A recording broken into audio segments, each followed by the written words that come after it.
A friendly Midwest lodge becomes the scene of a gruesome double murder. 2 men are dead, and a safe filled with cash is missing.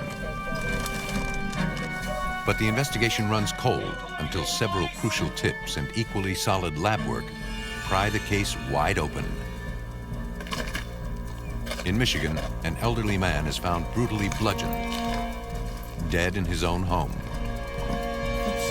Detectives have more questions than answers as they follow a forensic trail of lies and deception, leading to an unlikely killer.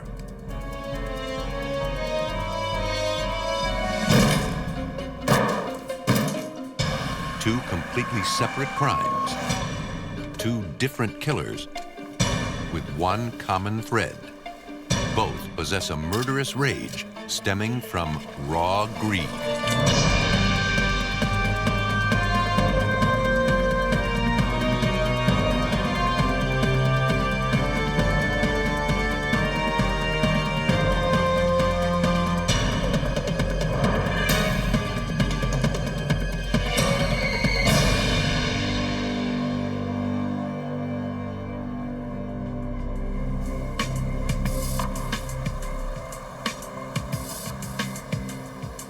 In this episode, some of the names have been changed. Dayton, Ohio, the heart of the Midwest, where old-fashioned values are appreciated and crime still shocks the core of the community. St. Patrick's Day is usually a time of celebration, but in March of 1994, the party's aftermath took a deadly turn.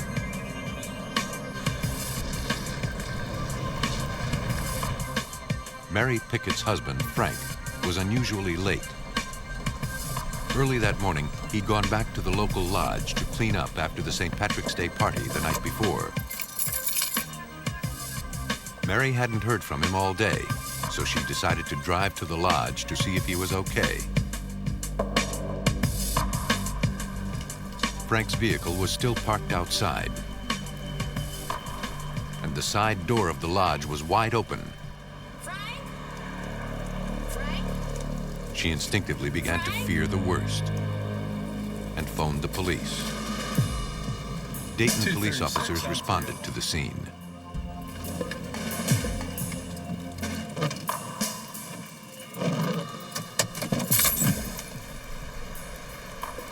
My husband didn't come home last night, so I called over here and there was no answer. Yeah, stay by the front door. Nervously, Mary waited while the officer entered the lodge.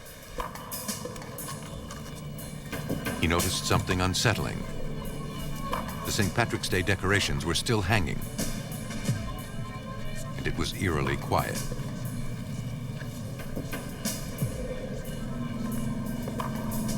Then, on the floor of the kitchen, he discovered a lifeless body. I'm gonna need for you to stay by the front door. Don't let anybody in.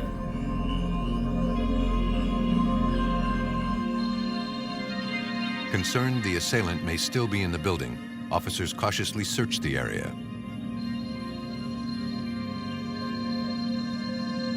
The perpetrator was long gone, but before he fled, he left another calling card, a second victim. On the men's room floor, another man was dead. With not much to go on, police launched a full-scale murder investigation. Mary Pickett confirmed the identity of her husband and the other victim, maintenance worker Boyd Walker.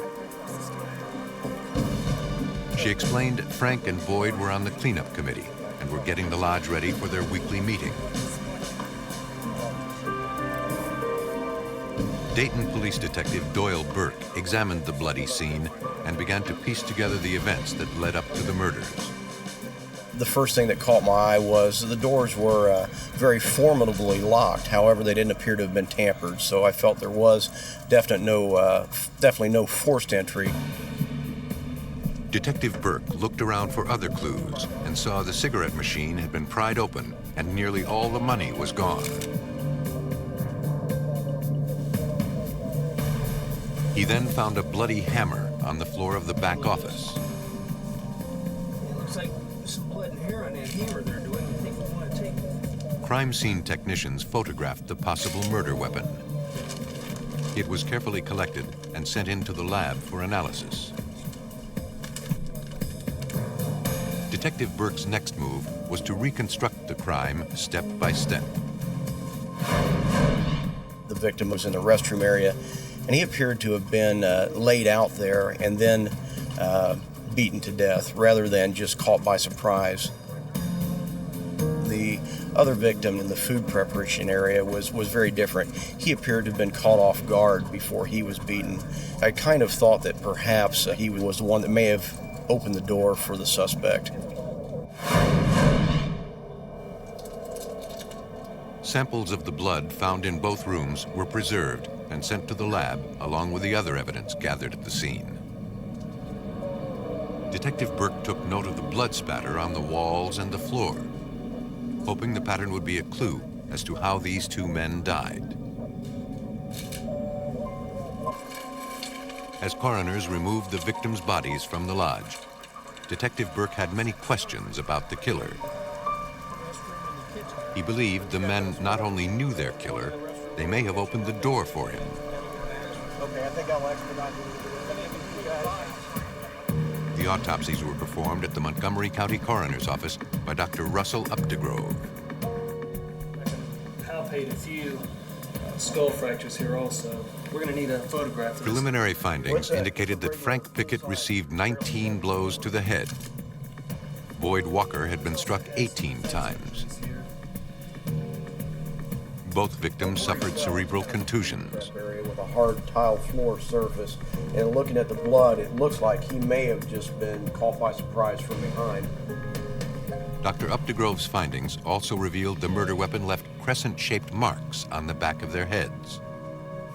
Upon further examination of the individuals at the injuries sustained on the heads of these individuals was consistent with the types of injuries that could be inflicted with a hammer.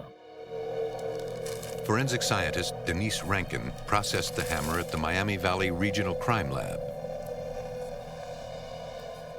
I examined the hammer for blood and for hair. I attempted to remove the hairs from the hammer, and there were red stains, which I tested to determine if they were blood, and I determined that they were blood, and they were a mixture of both victims' blood. The analysis performed on the hammer came up empty.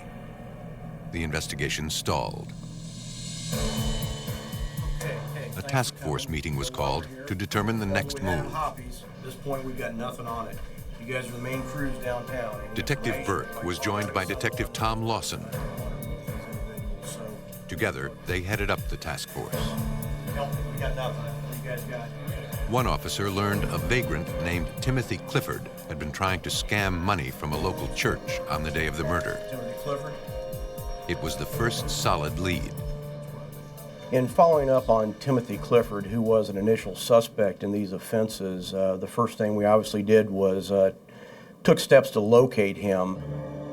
Detectives found Timothy Clifford at a local homeless shelter not far from the lodge. Clifford admitted he was begging at the church that day, but claimed he was in the shelter all morning. I went to church to get some money.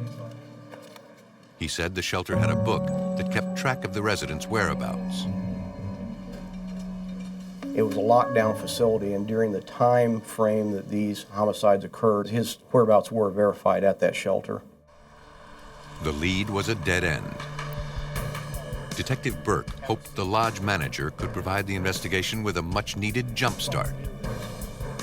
The manager told the detective the safe was missing. It contained all the proceeds from the party. He also said a two-wheeled dolly was missing from the back office.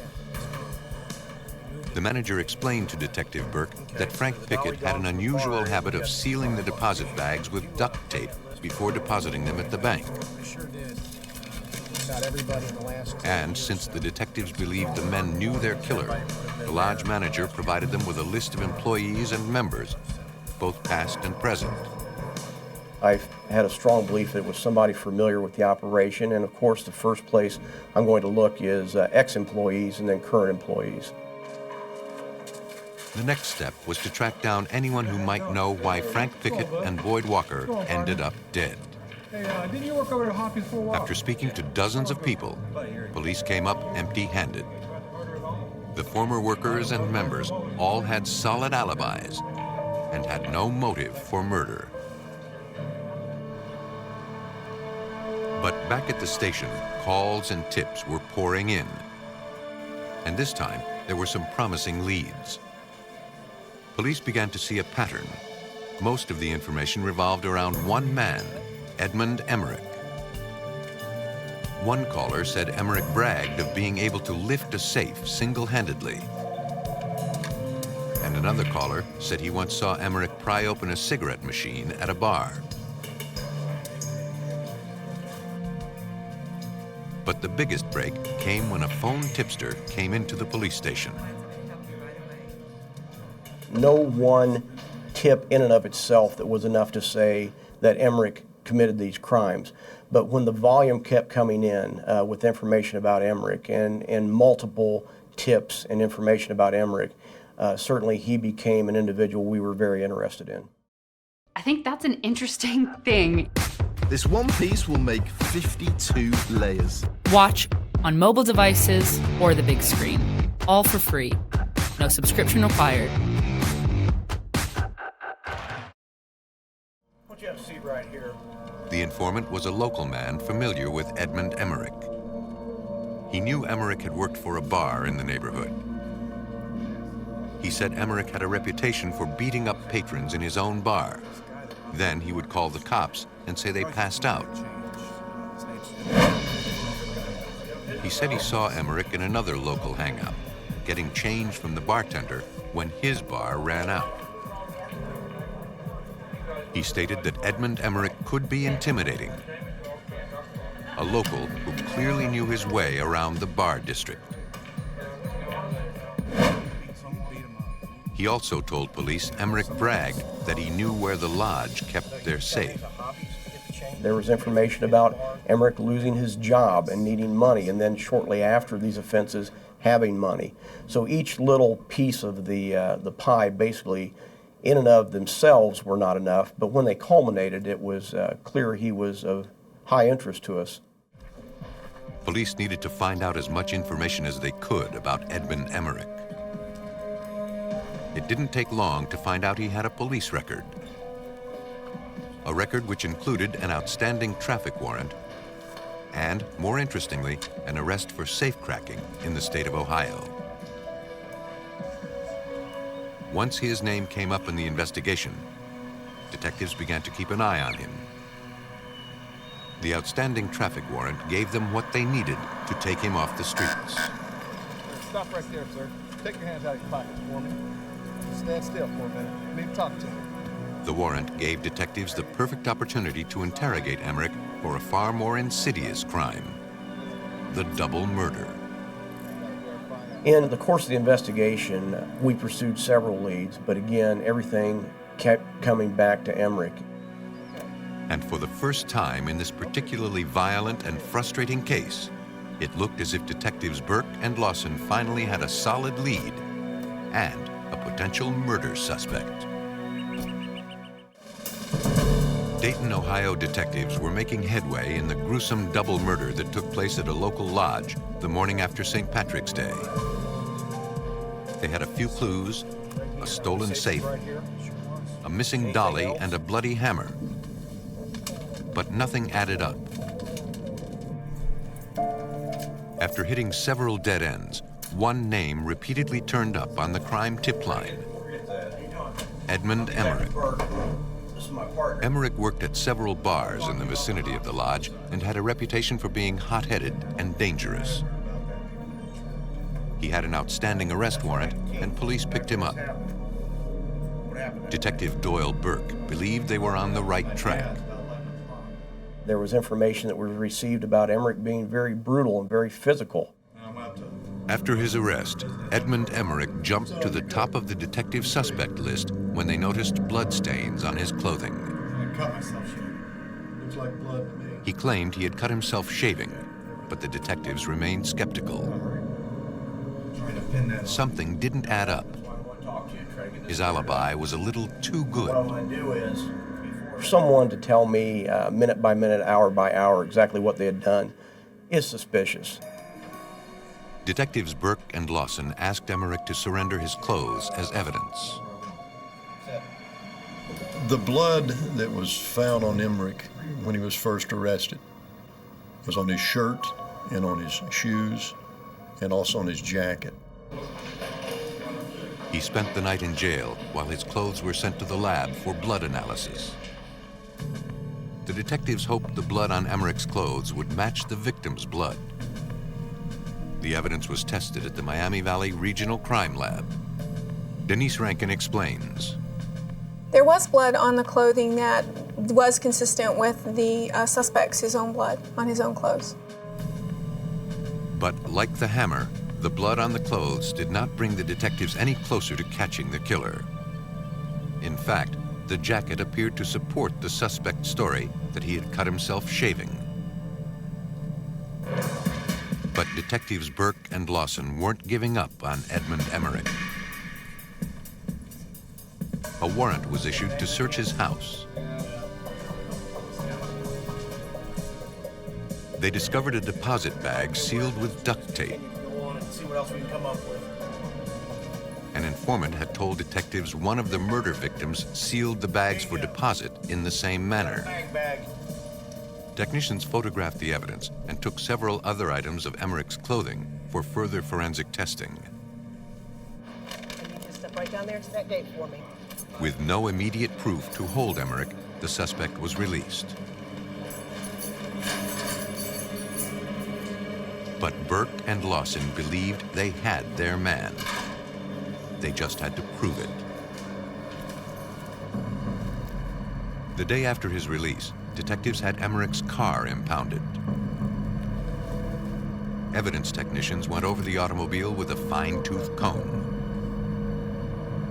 Inside the car, they found an additional hammer and a lug wrench.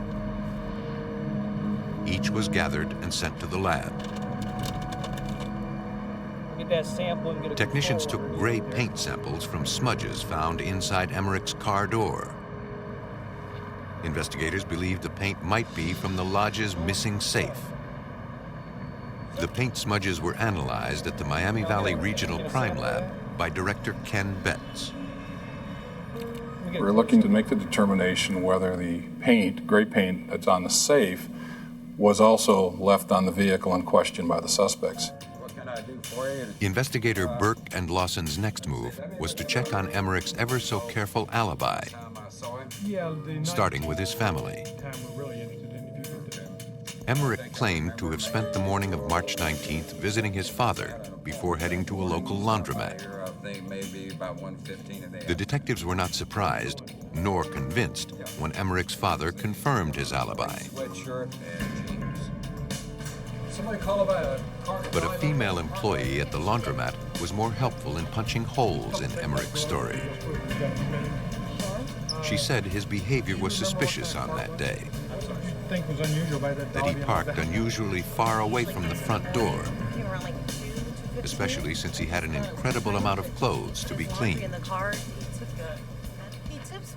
The amount of clothes that Emerick had picked up that day was unusual, and I believe that was part of the prepared alibi, that he wanted to make it so memorable that the laundromat would remember this individual had so many clothes. It was such a big order.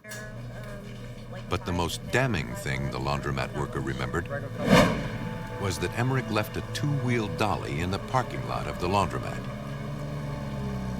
just like the one missing from the lodge. And his alibi ultimately was part of his downfall, in that it leads us to being able to verify that a two-wheel dolly is taken from the scene of the crime, and Emerick's in possession of a two-wheel dolly just moments after the crimes have occurred. Then a phone call came into the Dayton Police Department. It was the break the detectives had been waiting for. A discarded safe found right in the area where Emerick had based his whole alibi. A safe so heavy, even a strong man like Emerick would need a dolly to transport it. Police examined the abandoned safe found outside a hardware store. The front door had been completely pried off. The local hardware store clerk said she had seen a white male matching Emerick's description wheeling the safe down the street on a two-wheel dolly. It was as if the dam had burst open on the case. And the safe and the dolly were just the beginning. Test results came back from the forensics lab. There was blood on one of Emerick's shirts, and it matched the blood of one of the murder victims. The blood on the shirt was from the scene, and we were able to tie him to that scene with that blood. Evidence was mounting, and detectives were closing in on Edmund Emerick. But it would take one more piece of damning forensic evidence and an eyewitness to bring this killer to justice. Local bartender Edmund Emerick was the strongest suspect detectives Burke and Lawson had in their investigation of a brutal double murder and robbery at a local lodge in downtown Dayton, Ohio. Emerick had a reputation for violence and a criminal conviction for safecracking. A combination of circumstantial and definitive evidence was mounting a case against the suspect. But it was a paint smudge found inside Emerick's car that provided a crucial piece of physical evidence. At the State Crime Lab, Director Ken Betts compared the paint smudge found in the car to paint scraped from an abandoned safe. We were able to determine that the paint found on the vehicle was consistent with the gray paint of the safe. And it became another investigative tool for Dayton Police detectives to go forward with. After chasing down leads for weeks, Detectives Burke and Lawson were finalizing their case against Edmund Emerick. But there was one more piece of evidence. An eyewitness came forward. His name was Brian Towns, a local homeless man who actually saw Emerick enter the lodge on the morning of the killings.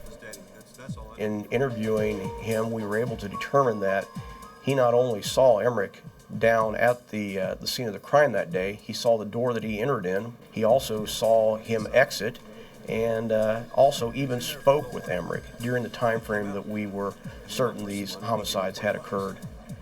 Eddie went into Hopkins. When Emerick came out of the bar, Towns bummed $20 from him and watched him go on his way. Detective Burke showed Towns some photos, and the homeless man positively ID'd Emerick. You saw at Hoppy's that day? Yeah. That's Eddie. Off hours with only two people there, you're not going to let a stranger in. And we come to find out that Emerick did know both individuals. Emerick, of course, through Brian Towns, was identified as being at the scene. Detectives now had a man placing Emerick at the scene of the crime at the time of the murders. But they were taking no chances before arresting Emerick again. Back at the crime lab, another piece of forensic evidence proved Edmund Emerick was the killer. Toolmark examiner Tim Dewar cast impressions from the lug wrench found in Emerick's car. Identifying a tool mark to a specific tool is like identifying a latent fingerprint at a crime scene to a known fingerprint of a suspect. The impressions from the lug wrench were then compared to molds of impressions found on both the cigarette machine and the safe from the lodge. They were a perfect match. The castings from the cigarette machine were microscopically compared to the castings of the test tool marks from the tire iron. Upon comparison, several matches were found between the two, and with that, the conclusion can be drawn that the tire tool made the tool marks on the cigarette machine, to the exclusion of all other tools. The tool impression match was the final piece of the evidence puzzle. Not only did police have an eyewitness placing Emerick at the scene, they now had clear evidence. He had broken into the cigarette machine and safe. Police went in to make an arrest. Although Emerick tried to run, the police completely surrounded the house.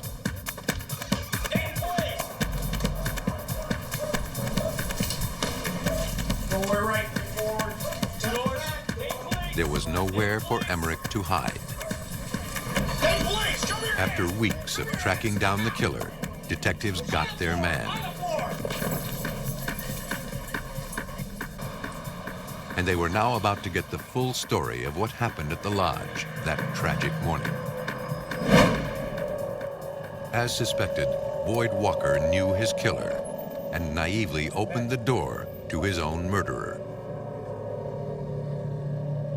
He had no way of knowing that Emerick had come into the bar intent on murder and robbery. When Walker turned his back, Emerick grabbed a hammer and brutally killed him.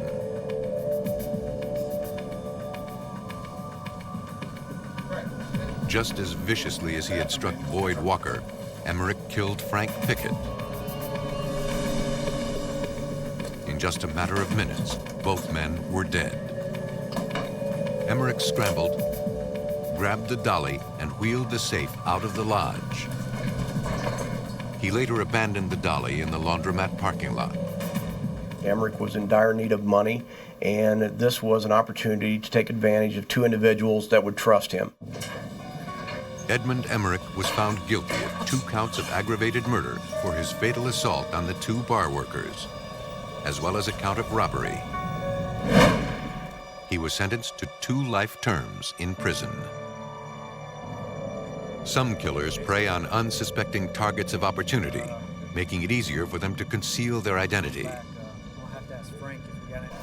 Others strike closer to home, leaving behind traces of raw greed.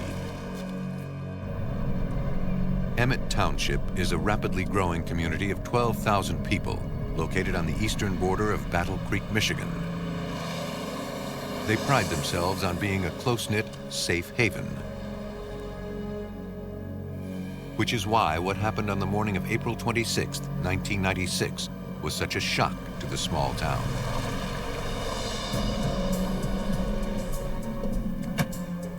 That morning, Sharon Zachary went to check on Bob Rogers. She had been taking care of the 81-year-old man and rented a house down the street from him. Sharon was worried. She hadn't heard from Bob all morning.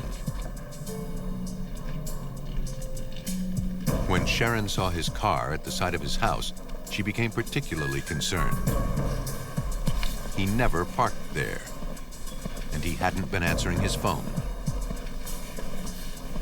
Her concerns were instantly confirmed when she saw the sliding side door to the house had been completely smashed in. She ran for help. Sharon Zachary was panicked. Her friend Bob had been the victim of several robberies in recent months. It looked as if this was another one. Attention all Emmett officers. Be advised, 7419 Jefferson Drive, our check welfare, possible assault. Officers were familiar with Bob Rogers. It was not the first time they had been summoned to his residence. They knew the elderly man had a reputation for being a pack rat and for keeping large amounts of cash around the house. They entered the home carefully and cautiously so they would not disturb any potential evidence. But this time, the crime was worse. There, lying face up in his family room, was Bob Rogers. And he was dead. Hello? Is Bob okay? No, he's not, man. We have signal 15 here. I'm going to need nav tech, also notify command, please. Emmett police now had what appeared to be a homicide on their hands. Lieutenant Thomas Headley arrived, prepared to begin the investigation. His first move was to speak with Sharon Zachary, the woman who had discovered the body. The house here, Mr. Rogers' house. The other officer arrived. After asking her to go to the station to make a statement, he examined the bloody crime scene. From the start, Lieutenant Headley knew this crime did not happen like the others. This crime scene is a little bit odd to me. It's not consistent with whether we know of the behavior of Mr. Rogers. Also, the fact that the sliding glass door was broken in the rear of the house was not consistent with the other crime scenes. People did not have to go through that effort to gain insurance. Among the strewn clothing and blood spatter, the crime tech team took measurements, photos, and samples, all potential evidence. Forensic technicians paid particularly close attention to the victim's twisted belt buckle. Pick it up, we'll get one more. Glass shards were photographed and collected for possible hand or footprints. I got more money up here. Not surprising to Lieutenant Headley was the large amounts of cash found stashed in various places around the room. He was an elderly male, probably lived during the Depression, carried the money on him probably as a feeling of security. Headley knew one thing. He was certain money was the motive. Now he had to find out who was responsible. At the Emmett police station, Lieutenant Anthony Geigel questioned Sharon Zachary. She told Lieutenant Geigel about her relationship with Bob Rogers. You know, because every once in a while he'd... She said she befriended the old man and rented one of his many properties.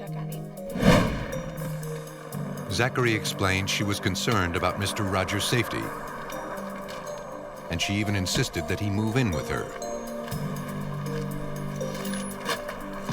She said she was tired of standing idly by, while the old man repeatedly was the victim of violent robberies. Went to the door. Zachary told the lieutenant she saw no one the morning she found Bob Rogers' body. She went to his home when she hadn't heard from him. But to Geigel, there was something a little off about Sharon Zachary's story, and something odd about the whole murder. The crime scene didn't match what had normally occurred in the past. The scene just had an aura about it that just something didn't seem right. It almost appeared that somebody tried really hard to make this look like a robbery. Bob Rogers' autopsy was performed at the Sparrow Hospital morgue. Dr. Joyce DeYoung fingerprinted the victim post-mortem. She needed to determine which prints found on the scene belonged to the victim and which belonged to the possible killer or killers. DeYoung noted severe blunt trauma to Rogers' head and body. Mr. Rogers had between 25 and 30 blows to the head. Most of the injuries to the head were of the back and on the left side of the head, which certainly would suggest that the blows were being inflicted from somebody from behind. Judging from the position of Rogers' body and its decomposition, Dr. DeYoung concluded that Rogers' body was most likely moved after his fatal beating. She called Lieutenant Geigel to report her conclusions. There is a pool of blood near the body that appeared to be where the body was in a face-down position, and then the body is rolled, and the hands and the forearms are up in the air after rigor mortis had set. With fingerprints from the victim, forensic scientists began piecing together Bob Rogers' murder. Using a technique specifically designed for lifting fingerprints from porous surfaces, they analyzed the victim's belt. Numerous prints were lifted from the belt. Most of them belonged to Rogers, but one did not. In fact, if it was someone other than the victim's print on their pants, then obviously it was somebody that touched that area. It would not likely have remained on the surface of the belt while the victim was wearing it in a conventional manner.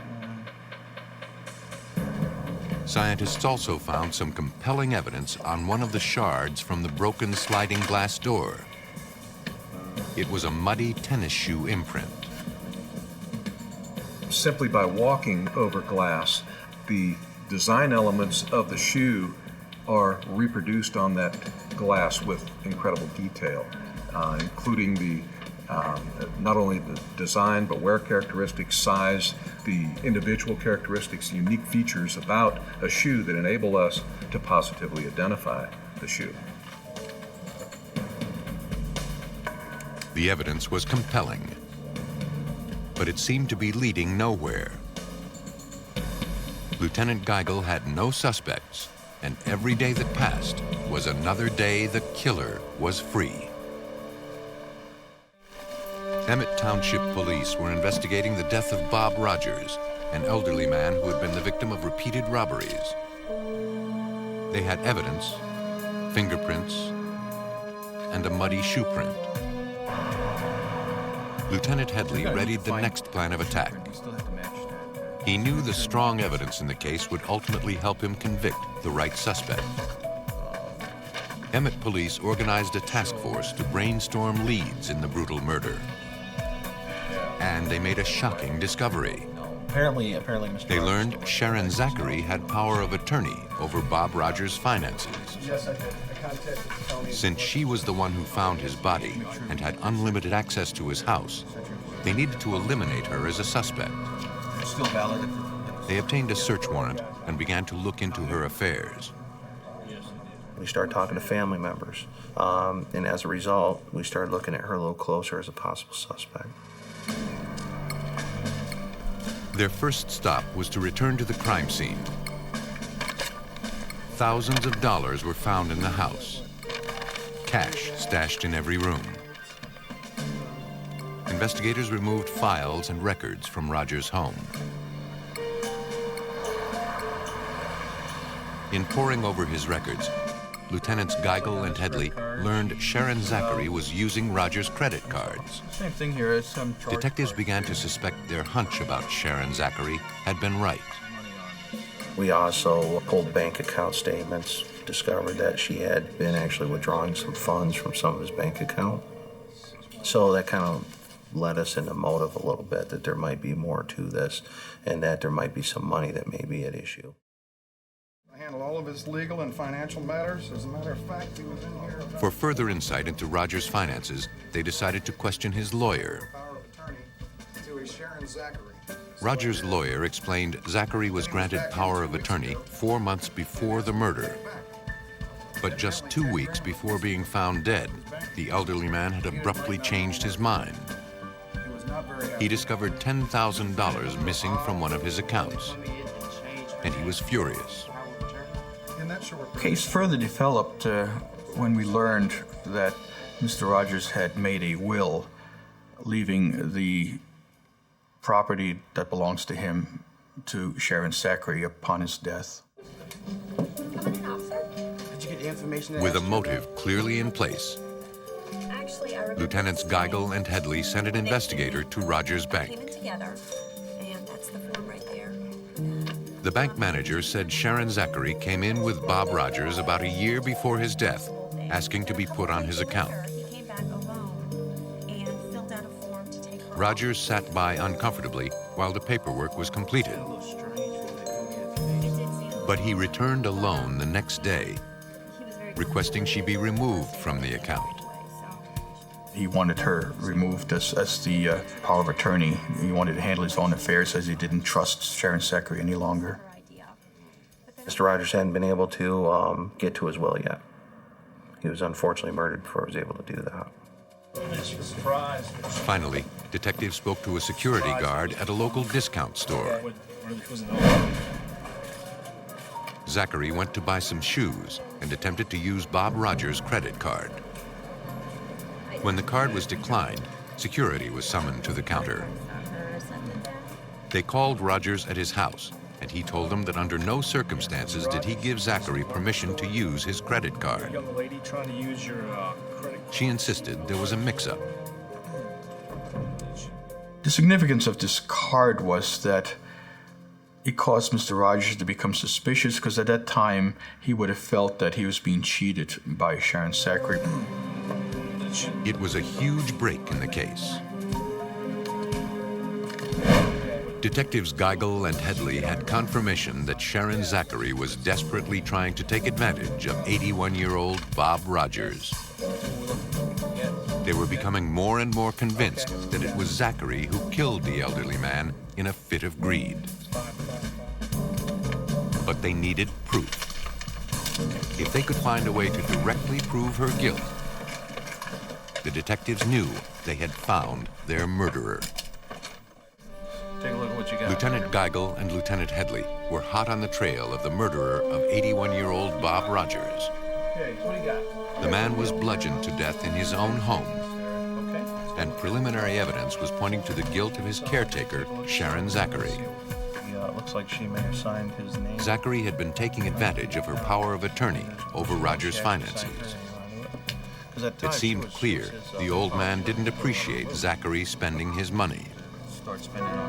We were trying to find anything that would link Zachary into any kind of financial wrongdoing. Anything that we could find to help try to kind of piece everything together. Plus, we still had not found a murder weapon. Then, another discovery. Lieutenant Headley learned Zachary had tried to get the plans to Rogers' land. They studied Bob Rogers' land plot. They wondered why Sharon Zachary, who rented one of Rogers' homes, would request a copy of Rogers' property plan. What they noticed immediately was the amount of water on Rogers' property. They knew one of the ponds would be the perfect place to stash a murder weapon. There were 3 ponds that were adjacent to the house of Mr. Rogers, and we thought that possibly that they were used to hide the murder weapon. It is also interesting that there's a worn-down trail that leads from this area of the 3rd pond behind Mr. Rogers' house to the house where Sharon Zachary lived. Divers were dispatched to check the pond, and the detective's instinct paid off. The divers pulled a 3-foot section of pipe from the water. At the crime lab, forensic scientists examined the pipe. Although a long shot, there could still be blood evidence on the pipe. Forensic scientist Marjorie Harris. You have pores and crevices and cracks that allow the blood actually to soak into the weapon itself, or dents. If you have cracks and crevices in a metal object, you still have pockets where the blood can accumulate and actually dry and adhere to those surfaces. Despite the fact the pipe had been submerged in the pond, it still had remains of human blood. I was very glad that we found it. I don't believe this has ever happened before, that a murder weapon like this could be retrieved, being submerged in water, and still have viable DNA that could be identified.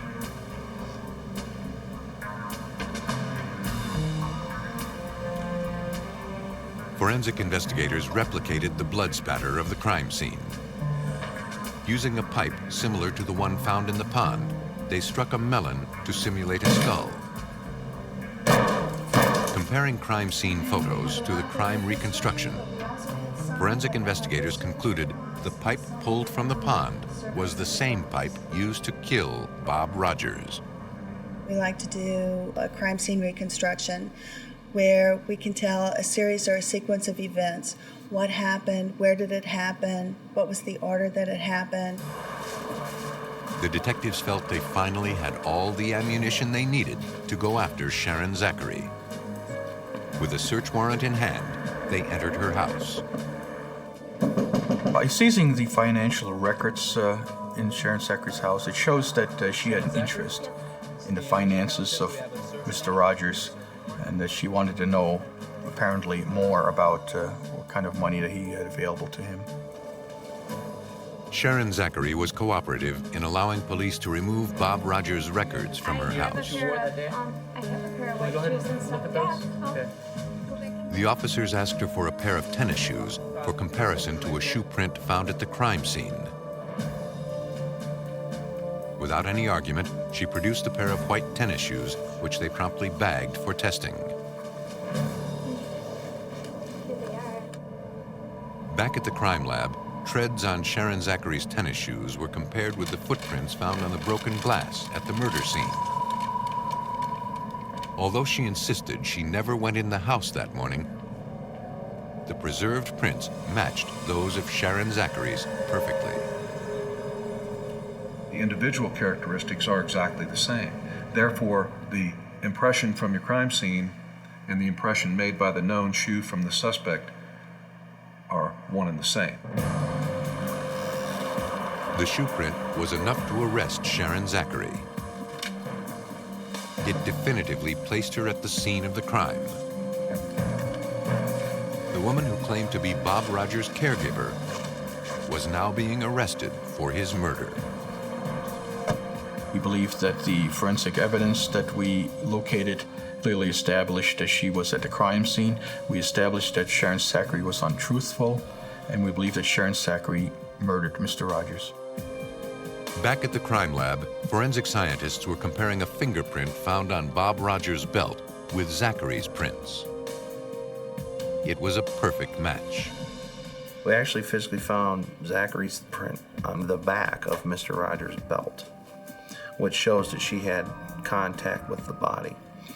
That didn't match with what she initially had told our officers.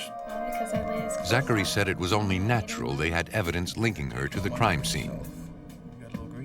She said she spent so much time taking care of the old man that it was not surprising her print would be on his belt.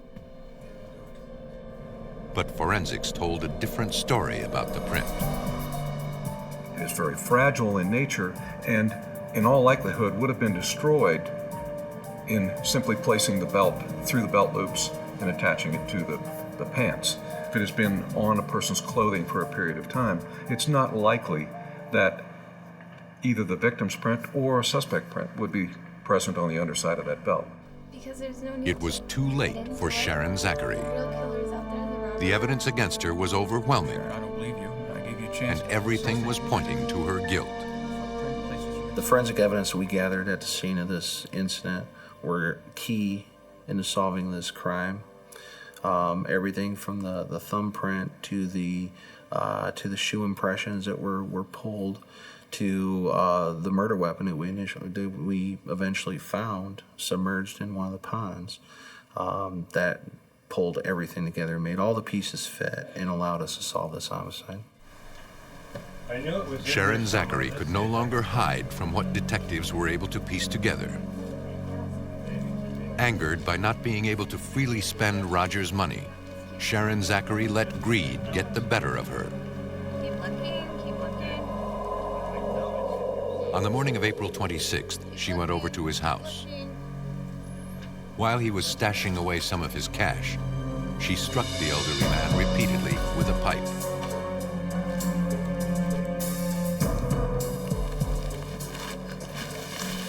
I think she finally saw an opportunity to take him out of the picture, collect all of his estate, and walk away scot-free. She rifled through Rogers' pockets, turning them inside out and removing the cash. My guess is that she knew exactly what she was going to do when she went over there. She knew, based on his history of the robberies and the prior assaults on Mr. Rogers, that she was going to make it look exactly like that. Attempting to make the premeditated killing look like a random robbery, she then went outside and smashed the sliding glass door. Mr. Robert Rogers. Officer, would you take... And after she did it, she tried to make the place look like your typical textbook breaking and entering. But she forgot a couple key facts. And I think that was her ultimate downfall. Lieutenants Headley and Geigel's strong detective work held up in court. Sharon Zachary was found guilty of first-degree murder and armed robbery. She was sentenced to life in prison without parole.